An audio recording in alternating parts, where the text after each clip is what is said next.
I want to just say, just to give you an idea of how good Jamar Chase is as a prospect. Good. Because this could just answer the question. I plugged in what would happen in my model from a percentile score ranking if he were the 10th overall pick. He would rank as a 99th percentile prospect in my model. The guys around him, I'll just read you them because there's not many. And this goes back to, I think, like mid 2000s. Amari Cooper, Mike Evans, Corey Davis was a miss. Corey Davis was a sweet prospect, though. So it's Corey Davis, Amari Cooper, Mike Evans, Odell Beckham, Justin Blackmon, who I think was more off the field. Julio Jones, Demaryius Thomas, and Calvin Johnson. Those are the guys. Those are good comps. I mean, but it's just like that's how special Jamar Chase could end up being.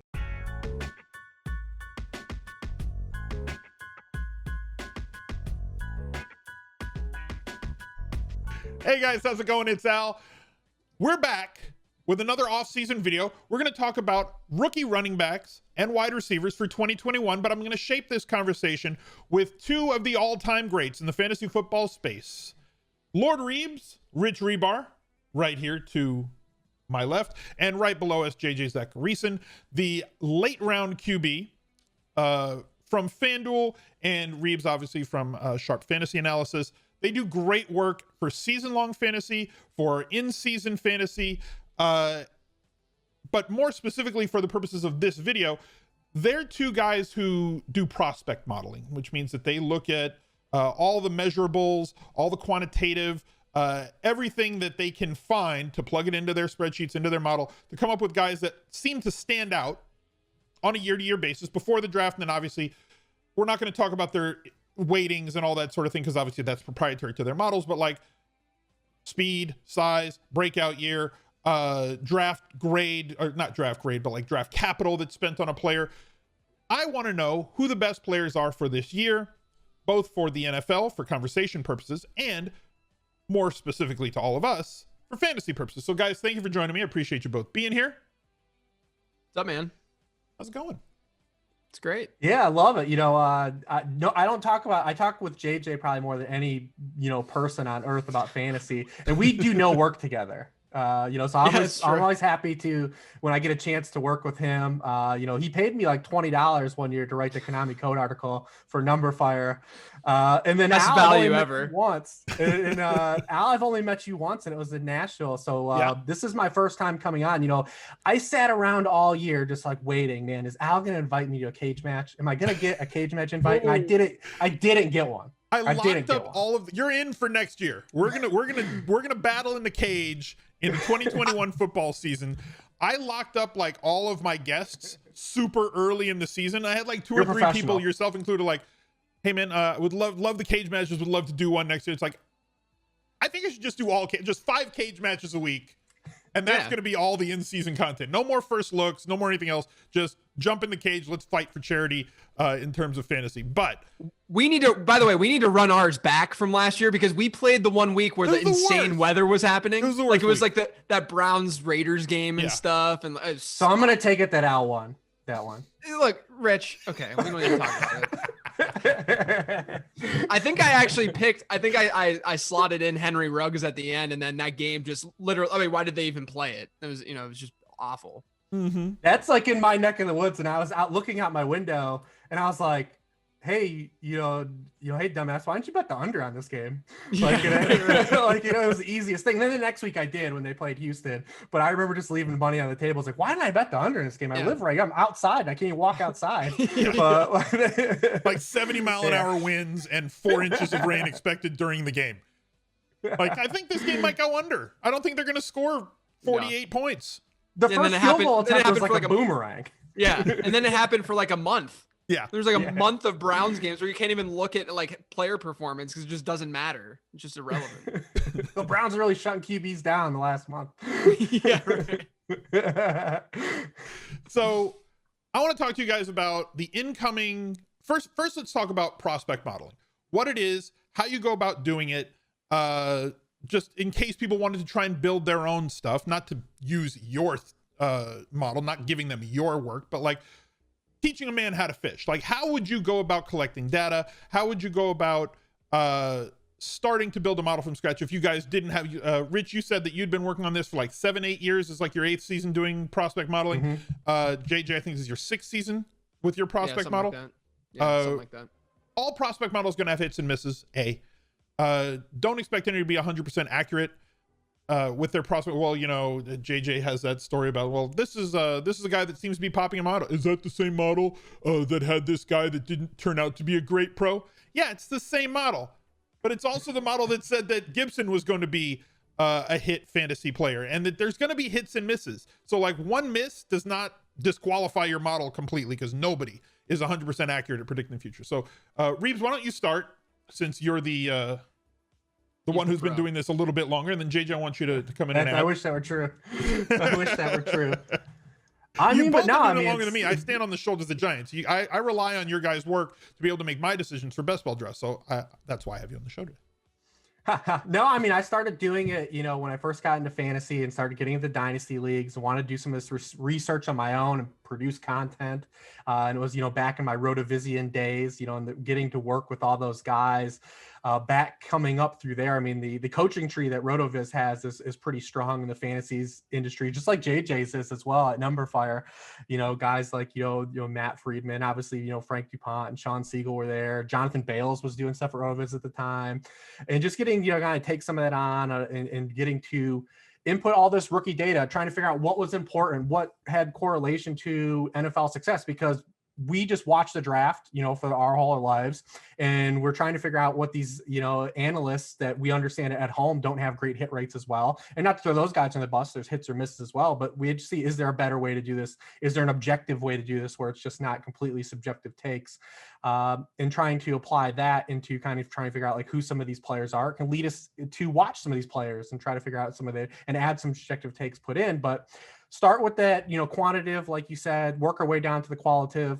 Back then it was a lot harder to get college data, play-by-play data, trying to find just full game logs. Even, you know, the college stats reference, which is like Pro Football Reference's offshoot, sometimes they wouldn't even have like the full like season-long data in. You couldn't get games in. It was a chore to acquire some of this stuff. Now it's a little easier. You know, we have Pro Football Focus. You can get some game data, you know, through SIS and apply that. That would be like the number one starting point, is if you can get full-on play-by-play data. Not everyone can, but you don't fully need that. You can start by now getting the full information now through a site like College Reference, and some of these, you know, next gen stats sites, and kind of start your way from there. But yeah, I mean, we're really looking to take away and apply to, well, I won't get super in the weeds here and go on this long tangent, but that's kind of like just like the start here. And then we'll, you know, incorporate, you know, some of the stuff JJ's, and then we'll kind of talk about some of the stuff we fold into our models, but that's kind of just how it started for me. So JJ, what would you say would be 3 things for somebody trying to build their own prospect model? What would be 3 things that you would focus on? Like 3 stat categories, or, you know, would it just be as simple as size, measurables like speed and, you know, like 40 time and weightlifting type stuff like strength? Or would you work in things that are easily found, like statistics, like on the College Reference site? What is it? It's Pro Football Reference, because they can't say NFL reference. Or is it's College Football Reference, where you can just download all of the statistics that they had on a game by game basis or a season long basis? Yeah, I mean, I think that, you know, what Rich alluded to is really just building like a database worth of just numbers that you're able to grab from different sources. You know, I you know, to me, you know, and again, Rich said this too, that there's not that much detail from a data standpoint that would either be free or just easy to obtain like you have in the NFL. The NFL, you can get stuff everywhere. But so the one thing you have to do is get creative with the numbers that you're working with. So if you go to like a College Reference and you're grabbing data from there, you know, I get questions all the time, you know, with the NFL where people are like, where do you get target share from? And I'm like, I calculate the numbers, right? And I'm just, I'm grabbing, you know, the team targets, and I'm looking at how many targets this guy has on his team. And it's no different with the college stuff. I would argue that you have to get more creative with the college stuff. The metrics that we work with within our college modeling, and that other people that are doing prospecting through data that they're working with, it's all from a lens of like extreme creativity with the metrics that we're given, right? And so like you'll look at something like yards per team pass or yards per team play or something, or receiving yards per team pass attempt, And those are metrics that actually do work fairly well at the NFL level. I mean, Rich and I have talked about it for years now about how like it's very odd that they're very generally accepted within the data space for college prospecting, but not so much in the NFL.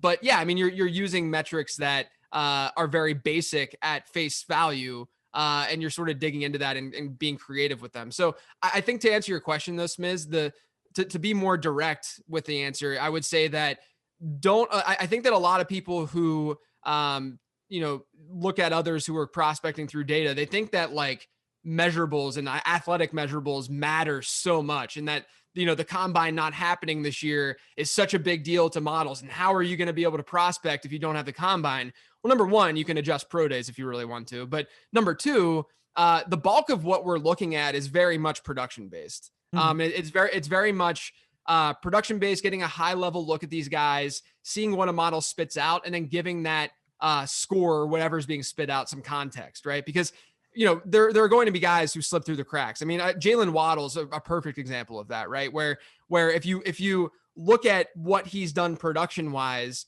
and you throw it into a model that's looking at things on a per game basis and maybe somewhat of a season long level, if you're looking more at market share, you're not necessarily going to be blown away by Waddle. But then you realize he was hurt last year. You realize that, he outperformed Henry Ruggs when he was a year younger than Ruggs, and Ruggs was a first rounder.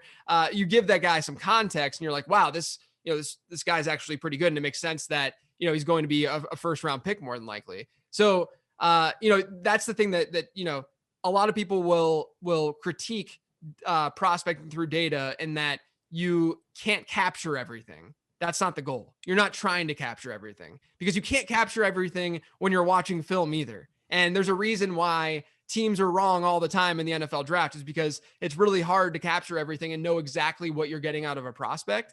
And so what you're doing here is just getting that high level look at these guys. If a guy like looks unbelievable in the model, then you can feel more confident with him. And really in the end, what we're doing here, it's not about being right or wrong per se. It's about being better than your competition.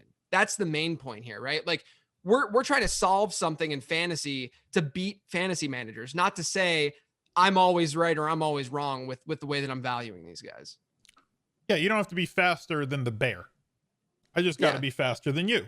So like if you're better at projecting who these guys are going to be as pros, or what they could project at in terms of statistics, and then compare and contrast that to what their draft cost is to us as fantasy players, you're going to be able to hit on some of these mid to late round rookies where everybody else is going for the shiny, brand new toy at the top end of the draft. The guys like CEH going 7th in terms of ADP when everything shook out last year, as opposed to getting somebody like Cam Akers or getting somebody like Antonio Gibson. Yeah, and the perfect example of that is James Robinson, right? So Reeves and I were both on James Robinson last year. I know that Reeves was, because I'm in leagues with him, and he snatched him in some of those leagues, and it was frustrating because I wanted him. And so but we're both on James Robinson, and it's not that our models are saying, he's an undrafted guy. Our models aren't saying because right now he's probably like the RB 6 or 7 or whatever from a valuation standpoint in Dynasty, maybe within last year's class, not overall.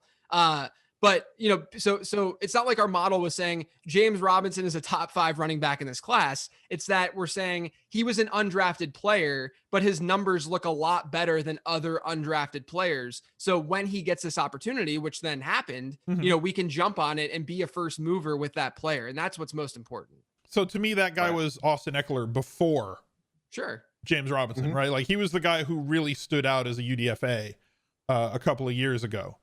So, I mean, while we're here, why don't we, since you're talking about James, seamless thing, why don't we start with the running backs for this season?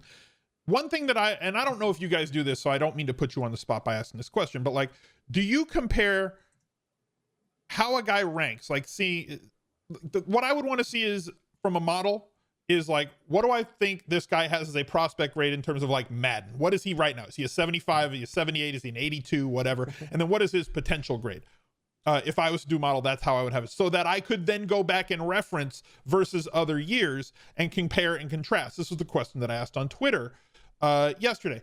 How do Jamar Chase and Devonta Smith rank versus every other prospect for the last 10 years at that position? So sticking to running back, we had a couple of really good running back classes. You know, I'm going to leave the running backs don't matter conversation to Twitter because we care as fantasy. They definitely do matter for fantasy, and we care more about volume and what somebody can do once they get the volume.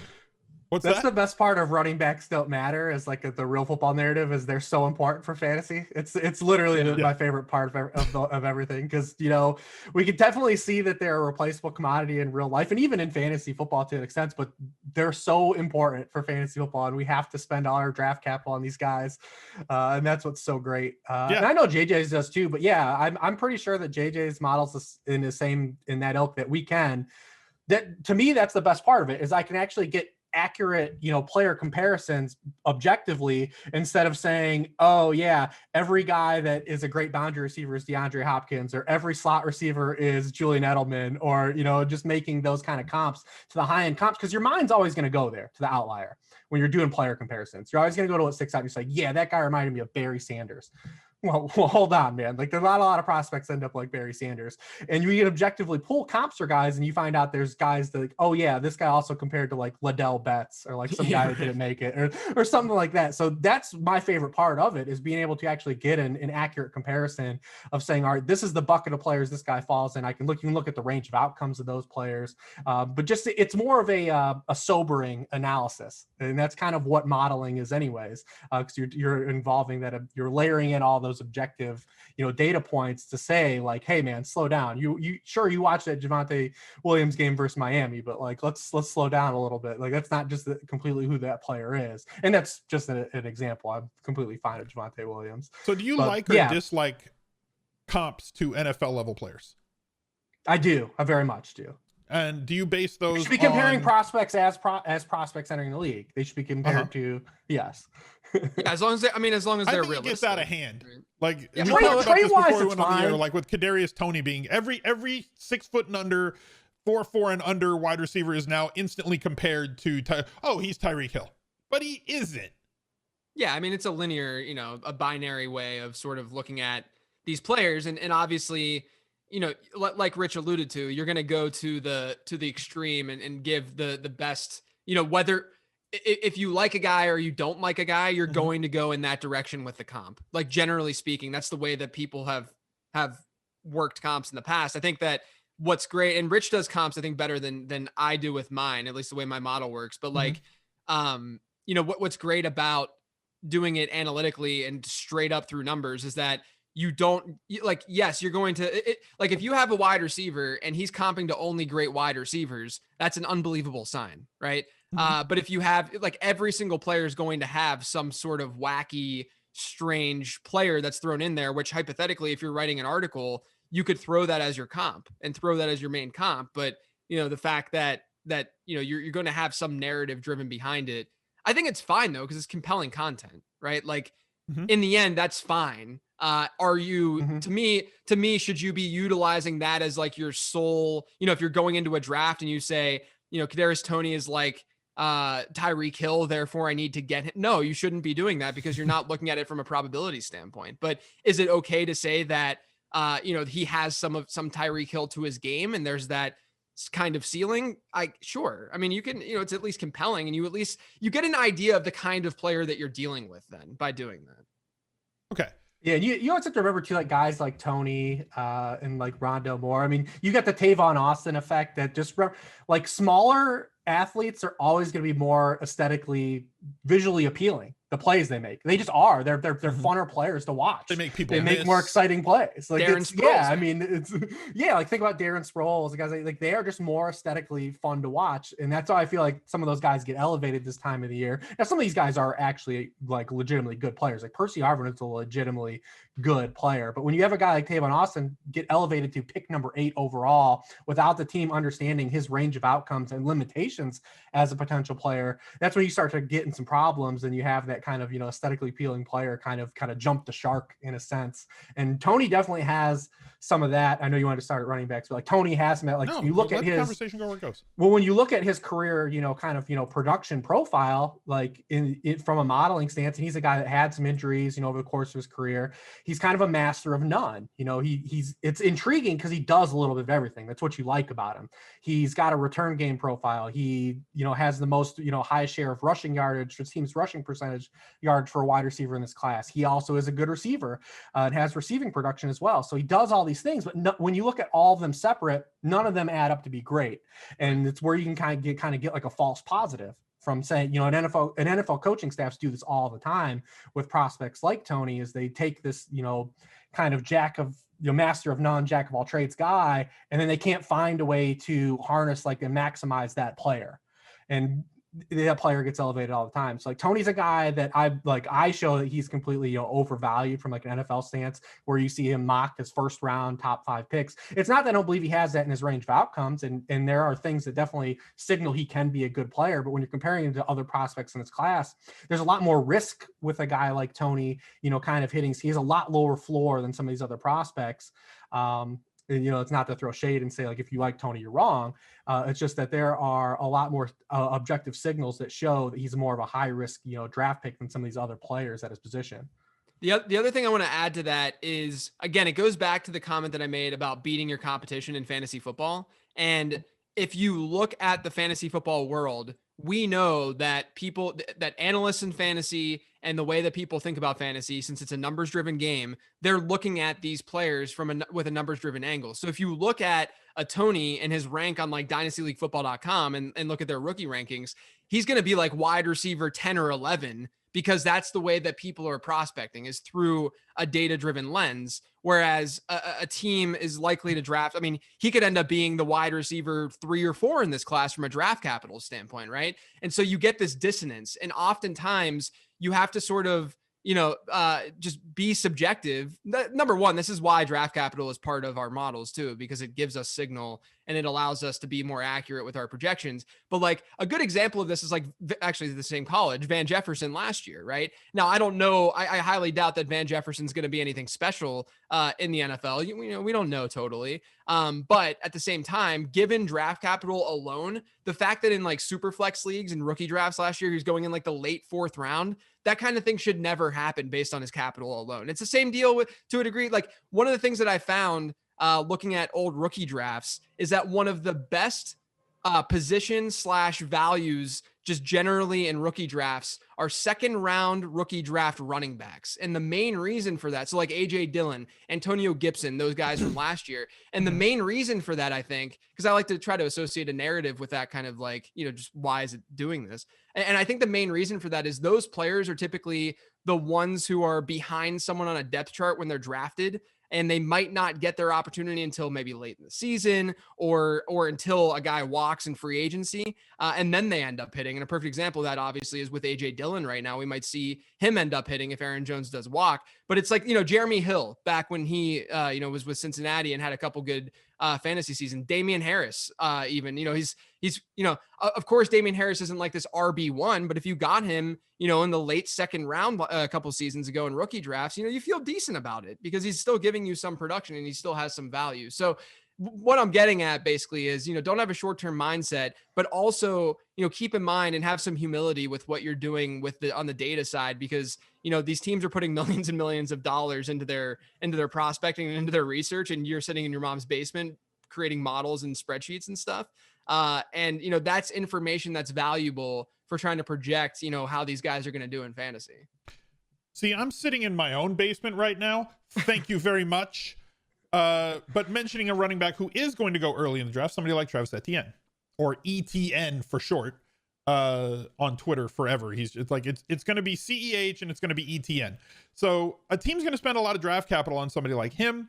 Where can we project him versus, for fantasy purposes? Where can we project him for fantasy purposes versus some of these other running backs? And my first look at this running back class is that it's not super great from a prospect perspective, especially versus the last couple of years where there was a lot of guys that I thought could really do not deep damage. No, not at all. There are definitely some guys that can play for sure. I'm not taking anything away. There's Harris, there's Etienne, there's Williams, who I think all three of us are a little bit high on. I had posted in our Discord that like I thought that that Williams' ADP at like 79 was way too low, and then like 2 weeks later it was at like 60, and now it's at like 55. Like it keeps creeping upward. Now it's to the point where like, is there still value with that before we know what his landing spot is? So like somebody like Etienne, who a team is going to spend a lot of draft capital on, what do you think the range of outcomes for his draftability is for this season in fantasy football? Not dynasty, but just best ball, let's say, or season long. I know it's early, it's February, but like I can't warrant, because running back this year in fantasy seems so very deep, putting him in a spot where like CEH was last year, where his ADP crept to like the back end of the first round.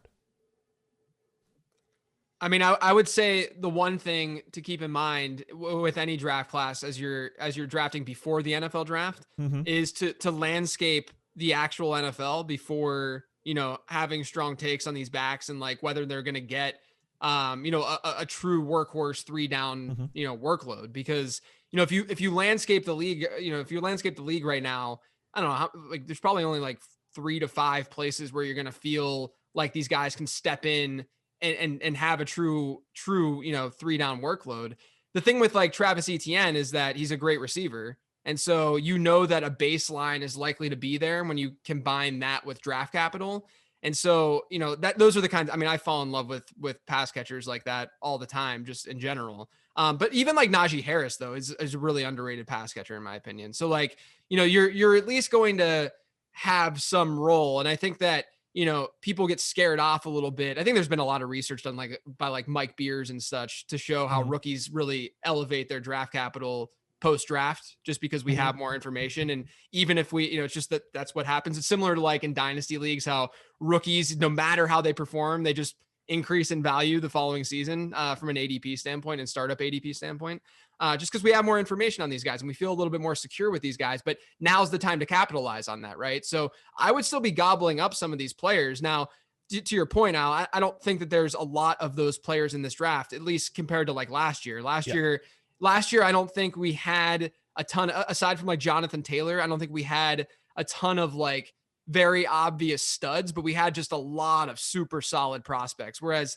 you know, this year we have a lot of those super solid we have a few of those super solid prospects that you could put like an ETN and Naji Harris into that tier of like a Swift, you know, from what we had last year. But I don't think that we have like, and to me with Naji Harris too, it's mostly because of age and just being a little bit worrisome about that. But I still think Harris is the RB1. I don't know if Rich agrees or not, but you know, regardless, you know, landscape the league first. And I would assume that a lot of these guys, once they get a landing spot, especially if they have first round draft capital, you know, we'll see their ADPs rise a little bit. And I think that the big 3 are the big 3 for a reason. Those are the 3 that I would feel most confident in. Yeah. And you brought up age, which I think is extremely important. I want to toss this to Rich to talk about it. In terms of, again, this is now going back from the focused view of who these guys are to a more 30,000 foot view of how we're going to model players. Age to me seems to really matter at quarterback and at wide receiver. Does it matter as much at running back in terms of prospect modeling because of how short the career is for the average NFL running back versus the average NFL quarterback or wide receiver? So it does, but not as much at the other positions. We still want, so a guy like ETN and Naji Harris are guys that kind of maxed out as prospects. When I say maxed out, they maxed out their eligibility. They were non-early declares. And I did a series on, you know, the relevance of non-early declares last year for Sharp Football that you can check out as a little plug action.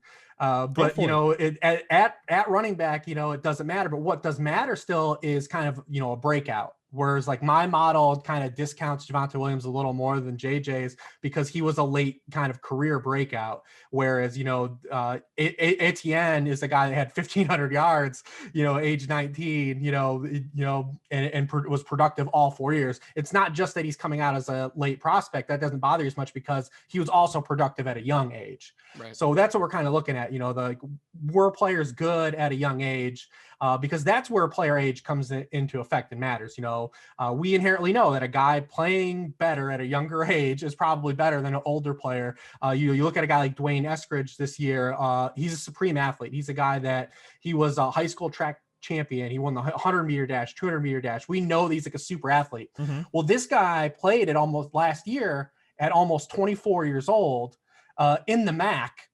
as like the supernova athlete. Like he's playing, he's playing against 18 to 20 year olds as like the supernova athlete. Like he's just going to dust these guys. Yep. And that's what happened last year. There's a reason why his best year happened last year. Whereas you oppose like a guy like Rondale Moore has 1,500 yards and 14 touchdowns at age 18 in the Big Ten. Right. And it against Ohio State has 194 yards and 2 touchdowns against the team that put half of their defensive backs in the first round of the NFL draft. Mm-hmm. It's the Billy Madison dodgeball scene. Like it's literally like, that's kind of where we are. That's where age matters. It's not that, older players, like you got to run away from, but we still want to look at when players break out, when their production, kind of accrued. And that's what matters. Now you do get in the weeds a little bit, like JJ brought up Alabama. Like they've been kind of a tough, like nut to crack just because they've had such a wealth of talent come through that collegiate system, which is really unprecedented, especially at the wide receiver position.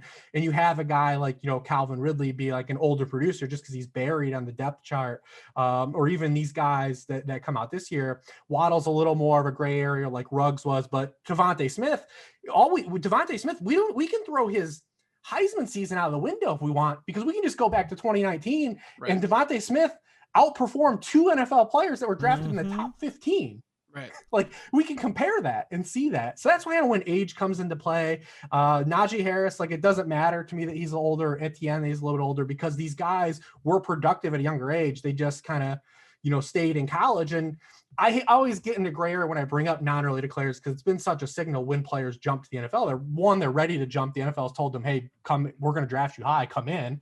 But when we can never really question, kind of why does a player want to stay? It's a person living at the hallmark of his life. If I was 22 years old, I'd want to stay in college too, as like the top athlete on campus. Like I'm not going to be an adult yet and just go to work. Like I probably would stay too, but maybe they made a promise to their parents. They want to finish their degree, all these things come into play. So I hate like always just saying like, a guy gets penalized.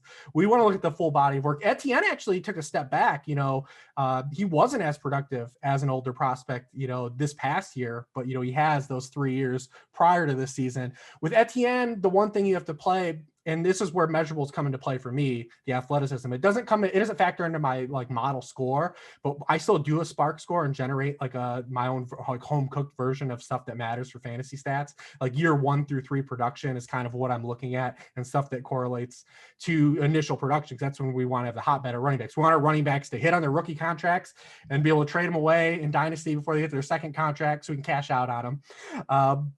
But Etienne, when you look from like a physical stance, he's not like in the physical mold of like what is typically productive in the NFL. He has this dual usage ability, but we've got a 205 pound to potentially 210 pound guy.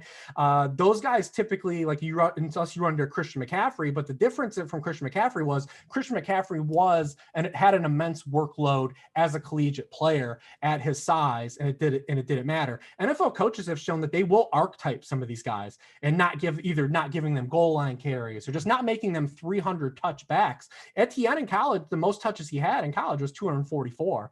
He's probably going to be in that archetype as an NFL back, having to max out at 200 to 250 touches. Now, his receiving ability allows him to do that. He could be a productive fantasy player if he's going to catch 60 of those touches are going to be receptions. And then if he can gain weight, potentially be like an Alvin Kamara, type player. That's like the ceiling outcome for him. But when you look at Naji Harris, he's a different type of archetype. He's a 230 pound back. And not only is he a 230 pound back like Derrick Henry was, this guy also has an elite receiving pedigree profile under his resume. He's not Derrick Henry coming out of, college, only had, 3% reception share. Yeah. Right. Yeah. Naji Harris, his final season catches 43 passes. The only running backs that were drafted since 2000 that had more receptions over 225 pounds in their final collegiate season than Naji Harris are Steven Jackson and Saquon Barkley. Yeah. Like, so he kind of offers like a best of both worlds, whereas we know he's going to be a banger. He's going to be able to score the touchdowns, and he has potential to be a 3-down back. Like, he kind of unlocks a lot to say like, oh, his ceiling is what we want from an NFL. You do your videos every week. What are the 5 things we look for at running back? Thank you. What are the 5 things? Let's get some 5-box running backs in the chat, please, because I want 20 plus touches. I want involvement in the passing game. I want goal line usage. I want all those different things. And I don't watch very much college football, but I did watch the playoffs. I did watch the championship game, and he jumped off the screen to me. Like, I started looking up measurables on him. Like, how big is this dude? He is quick. I was very impressed by Harris, but everything else, like you said, like, he's a little bit older. He needs a perfect landing spot where there's nobody in front of him. And you talked about archetyping guys, like, well, we're not going to give this guy goal line carries. And then you had the exact flip of that last year with like Antonio Gibson, this is a guy who can open up in the passing game. This is a guy who can get downfield, didn't play a lot of running back. And then he goes to Washington, like, we're not going to involve you in the passing game at all. And we're just going to give you all the touches inside the 5. Well, you know what's interesting with Antonio Gibson specifically is that my model has, I mean, I can even like just walk through some of the stuff that's in it, but first off, to Rich's point, like BMI matters a lot more in my model at running back than it does at wide receiver. If you have a smaller running back that's just lanky, it's just it's not good news. And I think a lot of that is mostly because the wide receiver position is changing so much.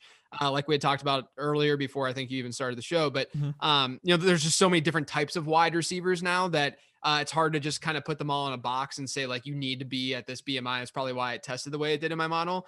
But I have like BMI at running back, but then I have 3 main production metrics, and none of the they're total best. They're all best season total touchdown share, best season reception share, and best season total yards per team play. Now, if you look at that, none of those metrics actually truly solely involve rushing only, right? There's a receiving component to all of them in some way. Total touchdown share, that's not just rushing touchdowns, it's all touchdowns.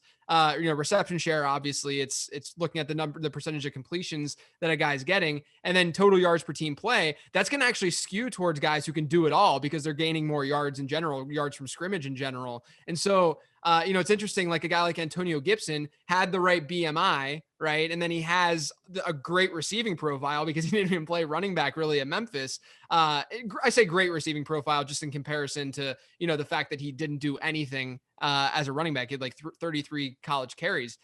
He still looked good in the model because of that, because the receiving component is just so important. So, it's just an example of how, the rushing component is probably, a little bit overstated in circles.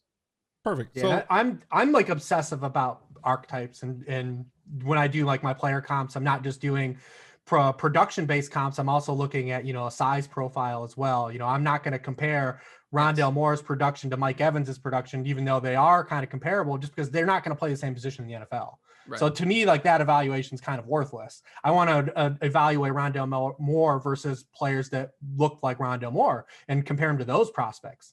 Because that's where we're going to find out if he can hit his ceiling, or he's kind of a guy that's more of a diamond in the rough based on his size, and do that. So, I mean, I'm obsessive about archetypes. I talk about them all the time. I do all my positional tiers, even from seasonal fantasy stance, based on archetype and how players are used, because how players are used is what matters for fantasy points. Right. So that's what I care about now. And in this class, particularly, you talked about the guys that check the 5 boxes. That's where there's the drop off in this class compared even to the top of last year, is we don't have many of those guys. Even at TN, like I said, there is the one knock, is he could be kind of more of a receiving back first in the NFL, not be a 300 touch back, potentially not get goal line carries in the NFL. All those things could still happen. I mean, it hasn't been a problem for Alvin Kamara, who is a little bit bigger, but that's kind of a lofty ceiling. Guys like, that are built like that typically don't get treated like that by NFL coaches. And guys like Christian McCaffrey, they're built like him, typically don't get treated like Christian McCaffrey. It just happens in the NFL. It's old school. It's archaic. It shouldn't happen, but it does. And it has to be applied to the process. You brought up Antonio Gibson. We can segue that in right away to a guy that played at Memphis, and Kenneth Gainwell. Yeah, baby. Yeah. He's super popular player, electric, was recruited as a wide receiver out of Memphis. Memphis has rotated these guys into their program every year, for every year. We had Kenneth Gainwell, we had Antonio Gibson, we had Tony Pollard. Darrell Henderson wasn't as much as like a tweener receiving guy, but they recruited Kenneth Gainwell as a wide receiver and used him as this dual purpose guy. His final year in college, he even rushes for 1,500 yards. He catches 51 passes, but he's under 200 pounds. Right. For a sub 200 pound back in the NFL, isn't going to get the kind of dual usage we kind of would see in college, like a college program give that guy. Could it happen? Potentially, but the difference between Kenneth Gainwell and Tony Pollard, Antonio Gibson, is he doesn't have the requisite size to be a guy that's going to get those early down rushing attempts at the NFL level. You know, Tony Pollard was 210 pounds at the combine.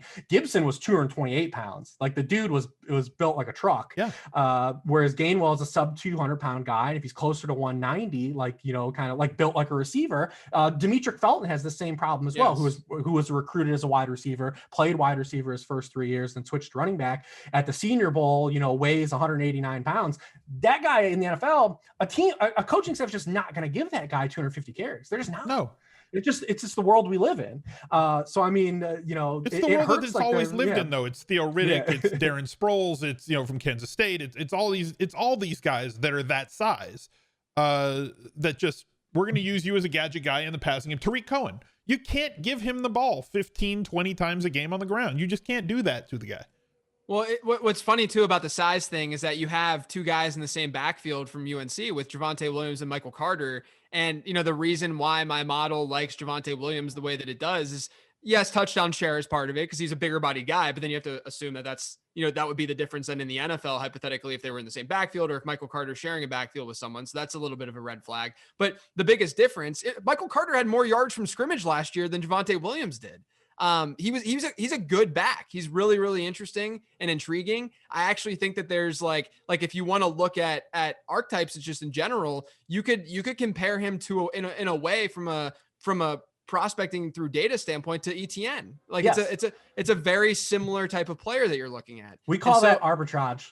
Yes, it's a very, yeah, exactly. But yeah, I mean, but to my point, you know, the size thing, it matters so much, which is why, like, I haven't put rankings together, but I would not be shocked at all if I end up having like Harris 1 and Javante 2, because I do think that there is some fear, you know, with the way that ETN then gets used at the NFL level. Now, if he gets first round draft capital, probably all moot. Like I would probably still just go after ETN and assume that if a team is putting that much capital into the guy, that they're not going to just use him as like a third down back. But, you know, if he does slip, or if he goes to a landing spot where we just don't feel very good about how that coaching staff is going to utilize him because they just don't care, you know, it's like when Seattle picked Rashad Penny, like Rashad Penny wasn't a bad prospect in my opinion, but you know, it was definitely a reach to get Rashad Penny. And so if you know a franchise, if they're just going to be illogical and irrational about the way that they approach, you know, the position, then they might do that with the way they use that guy too. And so that's my fear with ETN a little bit, but if he gets that first round draft capital, I think that you can at least feel pretty good that the team's going to use him in a way that he's going to, you know, do something in fantasy. I mean, you can end up getting some false positives like you just mentioned with Rashad Penny.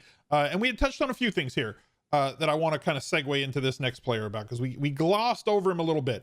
We talked about BMI, body size. We talked about early breakout year. We talked about competition that you're playing against, and to a lesser extent, competition within your own team. So somebody like Devonta Smith is an absolute lightning rod right now, because from my information gathering, a lot of people seem to have Jamar Chase as like the #1 wide receiver prospect in the last 10 years, including every single wide receiver prospect for the last 10 years. Devonta Smith probably around 7 to 10 over that time frame. But Smith has way more production and did it in a wide receiver core in 2019 that included Jerry Jeudy, Henry Ruggs, Waddle, who you had mentioned before as well, who we'll get to in just a bit, and himself on this team playing against SEC defenses. Like, how much does his body type matter? Is the best comp for me based on size, height, weight, musculature is like, and I hesitate to say his name live on a recording, but Marvin Harrison, when he was at Syracuse, was about this same size, 6 foot, 175, not big muscular dude. And we all saw that picture floating around Twitter the other day with Justin Jefferson and Chase and Devonta Smith's taking a picture in one of their workouts. And Devonta Smith's legs look just like Justin Jefferson's legs. And it's not like that held JJ down as a rookie in the NFL. So is he an anomaly that's going to break certain models, or people are going to be too low on him, or are people too high on him based on production and competition? I think he's a really interesting, a very curious case to discuss. You wanna take it? Yeah, go. Well, yeah, I mean, I think production models are gonna still spit out that Devonta Smith is good. It's the guys like Waddle are a lot trickier, like Ruggs last year. The guys that don't have the production. Devonta Smith has the production. I mean, he's got Boku numbers. Like I said, we don't even have to take 2020 into account. We go the year before when he played with Judy and Ruggs and outproduced both those guys. But when you compare the two, like in terms of their production, Smith and Chase, I mean, Smith also was, age 19, when he had his monster season. I think with Chase, we just would have loved to seen him, I think, play outside of the construct of the LSU juggernaut that was 2019 LSU. Because we had it with Justin Jefferson. I was such a proponent for Justin Jefferson last year because of the fact that the year before existed. This is, like I said, the same with Devonta Smith. Justin Jefferson didn't play in the slot in 2018 and still, accounted for 30%, 30% dominant rating, accounted for 30% of the receiving yards and touchdowns by only playing, 20% of his routes in the slot. My biggest argument against him last year was like, this guy isn't just going to be archetype in the slot in the NFL. He can play outside. The Vikings got religion 3 weeks in, luckily, and kind of made that happen. But, it was sketchy for 2 weeks. But, yeah, when you're comparing, that's when like age comes into play, though, is we can say Devonta Smith has all his production, but when you're comparing the production of Jamar Chase versus Devonta Smith, we can say, all right, well, he did it 2 years earlier. Also, with competition against the guy who just had the most receiving yards for an NFL player in their first year since 1960, so we can kind of have that as well. But Devonta Smith shows out fine. I think it's when you start to get into the weeds and the negatives, Devonta Smith is when you just start to say like, yeah, all right, players his size, what's the hit rate? Then we want to factor in production of those players and kind of see how those guys hit. Of course, it's going to spit out a guy like Marvin Harrison as a comp because that's where you go. He was one of the rare guys that broke out of there. I said it's easy to get there, but we also have a slew of guys in that same bucket that were even drafted highly that don't kind of pan out. I mean, I'm fine with Devonta Smith. I'm on the pro Devonta Smith side. There are some receivers I do like more than him just because I believe his range of outcomes is more limited in the NFL because of that. If you're telling me a player has to be Marvin Harrison to hit, I'm just going to skew away from that a a bit. Whereas I was just saying just based on body type. Yeah, like, no. I'm just using an example. All. Whereas like a player like Chase probably has more outs, in the NFL. That's 100% true. Like he could very easily be a much higher volume guy, good on downfield throws, short and intermediate routes, all that stuff. And obviously he's going to have the measurables to be able to win in terms of pro day or combine measurables. I've been using as a backdrop, like the PFF PDF that they have. Only player on the entire list that I've shown on screen today, player comp, NFL player comp, not applicable, does not have one. Yeah. I'll find some comps. I'll find you a comp. And there are going to be players that are going to be bad on it too. There'll probably be players that are good, but there'll also be players that ended up not hitting. People forget that. But you could talk about Devonta Smith. I assume that on JJ's model, he shows up fine. Yeah, look, so the way my model works is I input draft capital when they're drafted, right? So I have a percentile score right now, but that percentile score looks bad, not as good as it will if I can plug in and say what would Devonta Smith be if he were the 15th overall pick or something, and then I can talk through it that way. But I can at least say like right now the model really likes Rondell Moore, Rashad Bateman, Jamar Chase, Devonta Smith, and then Elijah Moore. Those are like the big five that it spits out as like these guys are good. But this class is very good just in general, so it's very deep. I think that in most other classes, Devonta Smith would probably easily be a top 1 or 2 wide receiver from a fantasy perspective, but this class is just really, really good. I think Rashad Bateman's going to end up being probably my wide receiver 2 in this class at this point. Just he's very, very bust proof, just given his profile. And then Chase is just a stud. And look, Jalen Waddle, Rich brought him up.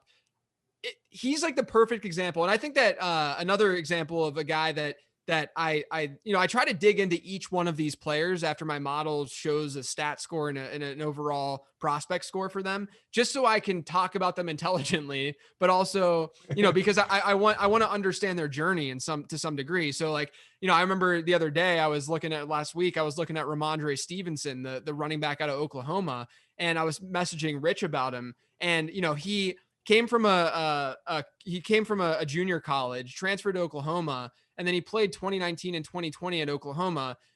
Which, there's a red flag in the fact that he just didn't go to Oklahoma from the start, but he gets suspended because of a drug issue at the end of the 2019 season. He then misses the first 6 games of the 2020 season.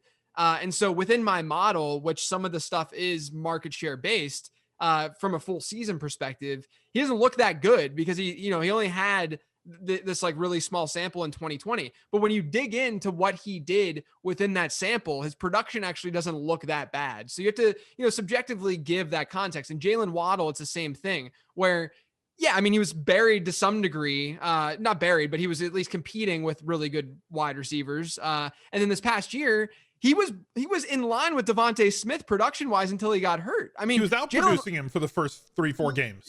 Exactly. So Jalen Waddle, that's why any comp that I've seen people throw it out there that it's just another Henry Ruggs situation. It is not a Henry Ruggs situation whatsoever. Henry Ruggs, not only does Jalen Waddle in my model have a better stat score than Henry Ruggs did, but Ruggs was just so far beyond any first rounder that I had really seen within my model. It's like Darius Hayward-Bay-esque, even worse from a stat score standpoint. Jalen Waddle, you can at least tell that narrative and explain it away because an injury happened. And the fact that he had more 100-yard games, I believe, than Henry Ruggs did just in his final season, Jalen Waddle's final season, where he only played like five games. Yeah, right. Yeah. And so one of them on a broken leg where every NFL wide receiver was getting on social media saying, please get him out of the game. Right. So like, yes, we prospect through data. And yes, Jalen Waddle right now in my model has a 15th percentile score when Jamar, this is pre-draft capital, when Jamar Chase is in the 67th percentile, right? So there's just this massive gap. And I still like Jamar Chase more, but Jalen Waddle to me is still going to be, when I rank these guys, a top 5 wide receiver in this class. I still really, really like Jalen Waddle because when you give all of this some context, he just looks really, really good. Cool. Yeah, and he shows out for a couple areas for me too that just ancillary things to look at. Even though my model doesn't give him a great score, there are certain things to look at. So like obviously everyone knows me from fantasy because of the rushing quarterback thing. We know rushing production is valuable for quarterbacks, but if you look at a correlation stance, not enough quarterbacks run for it to show up as rushing correlates for fantasy points. Right. If you just look at a raw correlation, because too many quarterbacks don't run. So one of the things I love is like return profiles in college as well, but they don't pop in models because there are too many guys that don't return kicks. They don't have return profiles, but it's kind of like a little bit of a cheat code as well. And it's a cheat code to stay in the NFL and make an NFL roster. For a lot, you look at like Raheem Mostert. He cut his teeth, playing special teams, returning kicks. Jalen Waddle is one of the most prolific return men in this class. 23.8 yards for kickoff return, 19.3 yards for punt return. Like that's a joke, man. And he's got a way to initially contribute right away on NFL, even if he's not like maxed out as a receiver. Like he can contribute right away in special teams, make a roster, and he's gonna be a first round pick anyway. So it's not like he's gonna have to cut his teeth that way. First half later, of the first round, based on a lot of mocks right now too. Right, but I like to look at this, for other guys too, for like mid and late round guys, because they might not even be guys that my model tree loves. And it's like, oh, that guy was a little overdrafted from a production stance, but then you realize like, oh, this guy's got he's got a lot of ways to contribute. You think of like I probably butcher his name, Amir Smith Marsette from Iowa, the most return yards for any guy in this class. He's got modest production as a receiver, but nothing that's going to blow you away. But he's probably going to get drafted a lot higher than like just his raw receiving production would suggest, because he's an electric return man. And then if that hits and he makes a roster and just gets an opening on a depth chart as a receiver, he could hit and be, even more productive. And that's kind of one of the things too that just is in play now with these wide receivers in general. We saw it happen last year, is that the NFL has shifted. There are more wide receivers on the field per play in the NFL than there ever has been in NFL history. I put some of this in a wide receiver article this past week. NFL offenses have used 3 or more wide receivers the past 3 years on 66% of offensive snaps. It jumps to 76% on all passing plays. Last season, teams used 4 or more wide receivers on 881 passing plays. That was up from 610 plays in 2018 and 817 plays in 2019. So we're just seeing more receivers be on the field more and need to be on the field more. And wide receivers are getting drafted higher, not only because of last year's draft class, because go through any depth chart in the NFL and tell me who is set at wide receiver 3 and wide receiver 4 and wide receiver 5. There's like 2 teams in the NFL, and their teams doing anything. It'd be like a team like the Broncos, be like, oh, the Broncos are set at wide receiver. Any team needs a wide receiver and needs to take a wide receiver in this draft class because the way the NFL is trending, unless you're maybe like a team like the Cleveland Browns who just doesn't use 3 wide receivers on many offensive plays. But like every NFL team is transitioning to having more wide receivers on the field, and they need them to be more productive than ever before. And, that's why we're starting to see wide receivers, kind of fly with kind of this draft capital outside of just running into these 2 really good classes the past 2 years. They need to be at least a threat, which is, again, why you saw like CeeDee Lamb get drafted by Dallas when they already had production, 1,000-yard production from Gallup, and they already had Amari Cooper, and then they bring in, they spend first round or high draft capital on CeeDee Lamb. It's like, look, we're going to use this guy. Well, we're going to throw the ball a lot, and we need each one of them to take the pressure off of the other one so they can do their jobs. And he was tremendous as a rookie. By the way, going back to the beating your competition thing and that being the end goal here, a great example of the return profile stuff, which, yeah, it's not part of my model either. It's really hard for it to be because the correlation just doesn't exist. But, a guy who, that's one thing though, that I would say gives you an edge with like your rookie ranks, or, if you're looking at best ball drafts, what have you, is that people aren't generally going to be looking at the return profiles as much.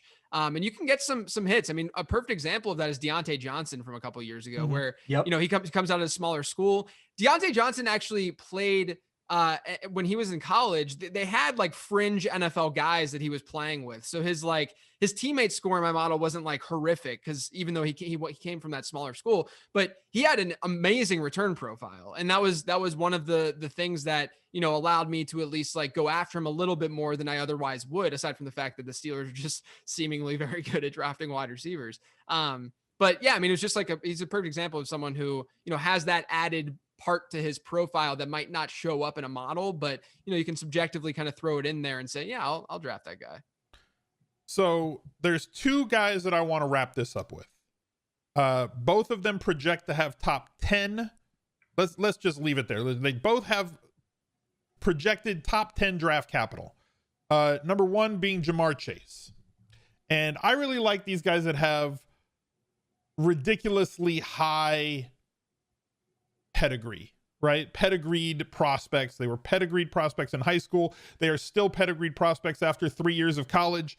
And the longer these guys stay in college, usually, looking at like Justin Herbert from last year, where his first 2 seasons at Oregon, he was the number 1 rated NFL prospect at quarterback. And then the longer they stay, the longer people start to nitpick everything about, well, look at what he can't do, as opposed to saying what he can do.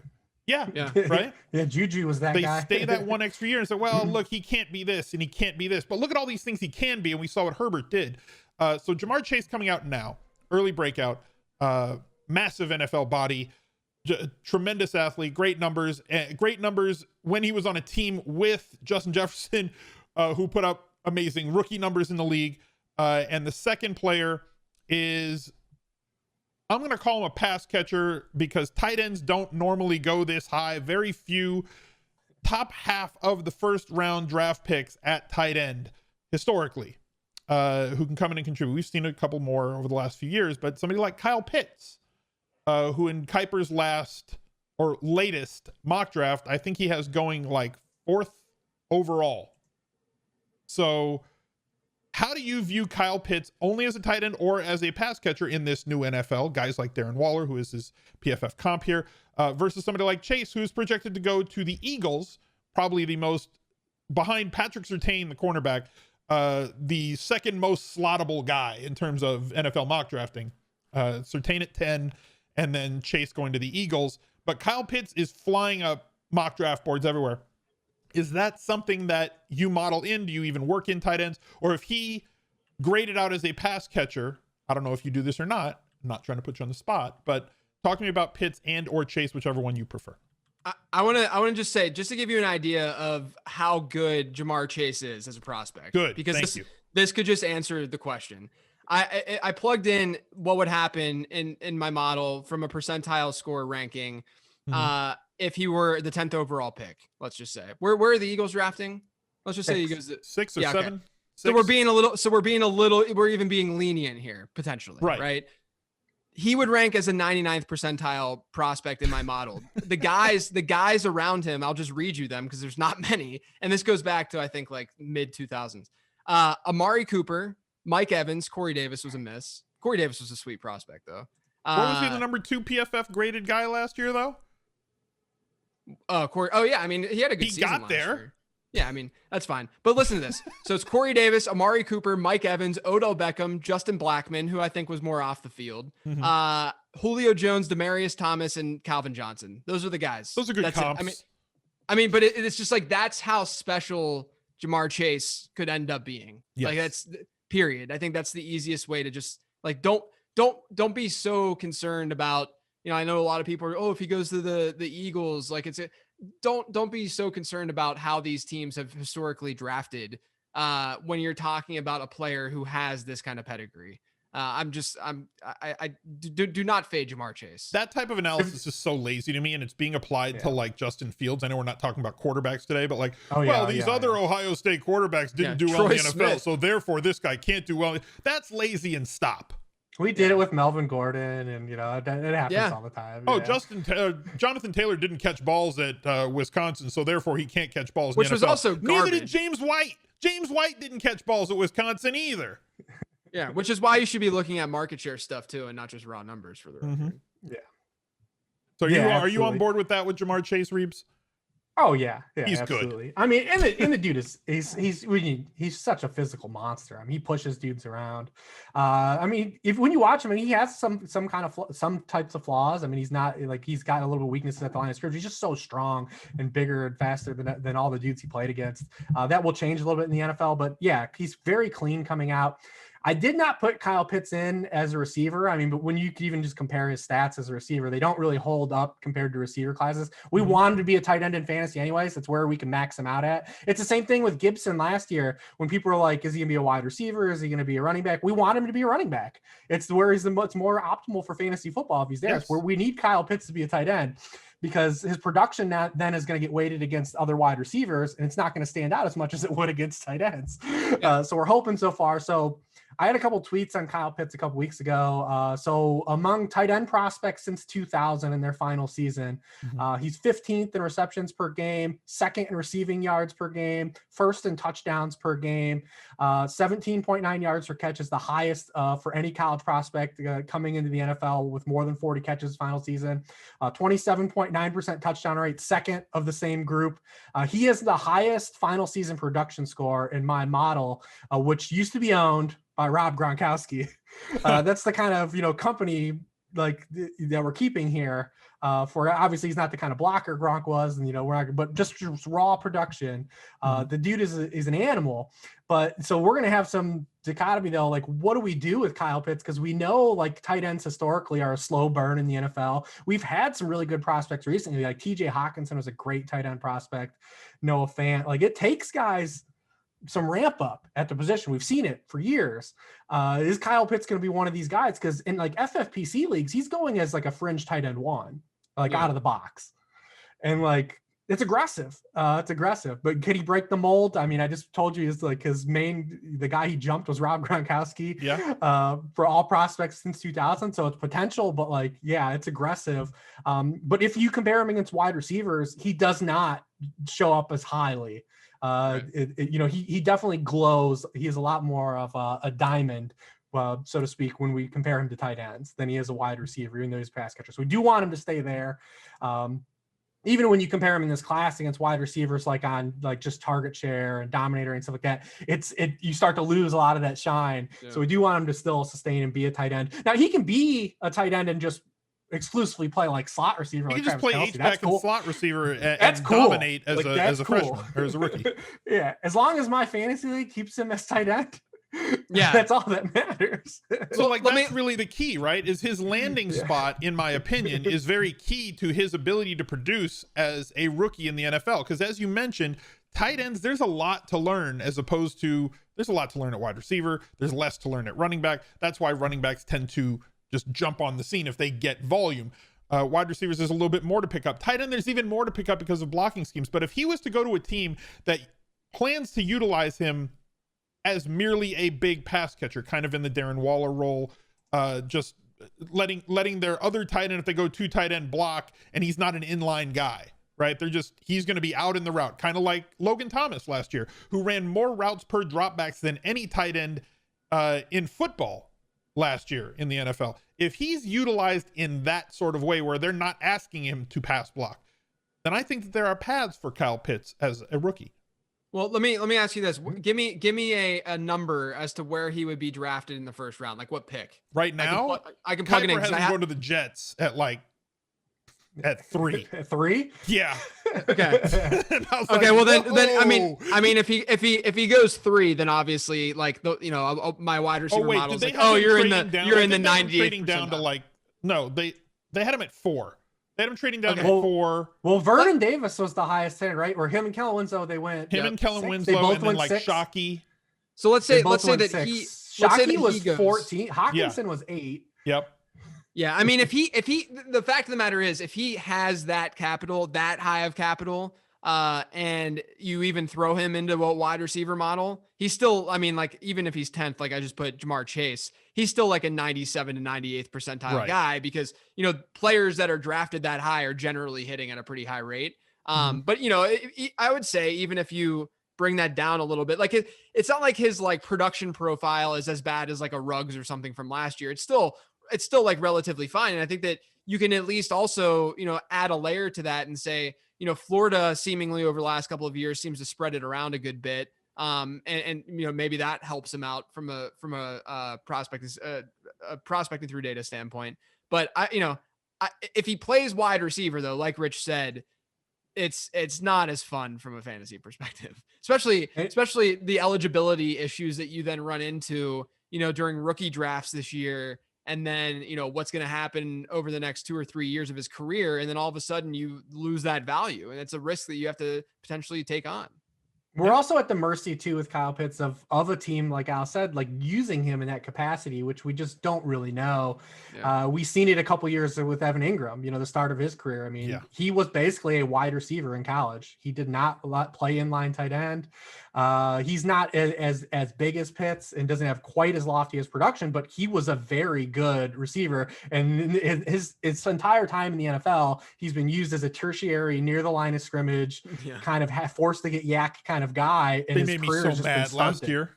His career's just been stunted because of the way he's been used. So it's tricky with these tight ends. I mean, Pitts is a guy outside of tight end premium, I probably just won't have a lot of in dynasty leagues just because the margin for error is so high. It's the same thing. And it's out of your control. The margin for error is not only high, but it's completely out of your control because he is strictly offense and offensive coordinator dependent, let's say, in terms of what his production is going to be. I'm just ready for the wide draft Kyle Pitts when you can just take and pick up Hakeem Butler takes.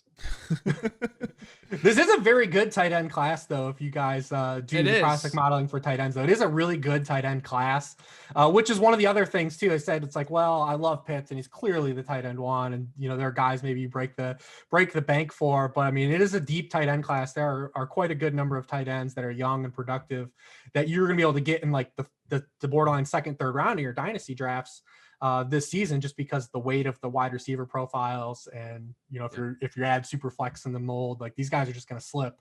Guys like Brevin Jordan and Pat Freiermuth, who will definitely show out. I mean, the Penn State strength and conditioning coach, his name is eluding me off the top of my head.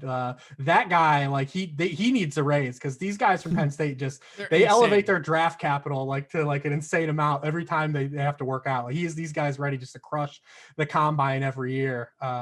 So they're always off the chart athletes on Player Profiler too. Right? They're always 100 percentile athletes. To be fair though, they've been hitting at a decent rate. Penn State as a school has had something. You got Godwin, you have Saquon, obviously you have Mike Gesicki. I mean, there's been guys that have come out of there that have been strong, to be fair. Yeah, I think that's entirely fair. Guys, this went long, but I absolutely loved it. So if you're still watching on YouTube, I appreciate you being here. Drop a like on the video, subscribe to the channel, ring the bell, click a damn thing. Dwight Galt's his name. That's what I know. We appreciate you, Dwight Galt. Dwight Galt, the strength and conditioning coach for the Nittany Lions in Happy Valley. Reeves, thank you for being here for the first time working with JJ. That's something that I really appreciate being able to do, especially in the off season, because we're all so busy during the season, is to be able to work with people that I don't normally get to work with. Would love to have you guys back after the draft so we can talk about some landing spots if it's open for your schedules. Guys, thank you for watching. Look out for another video right here. He's a legend.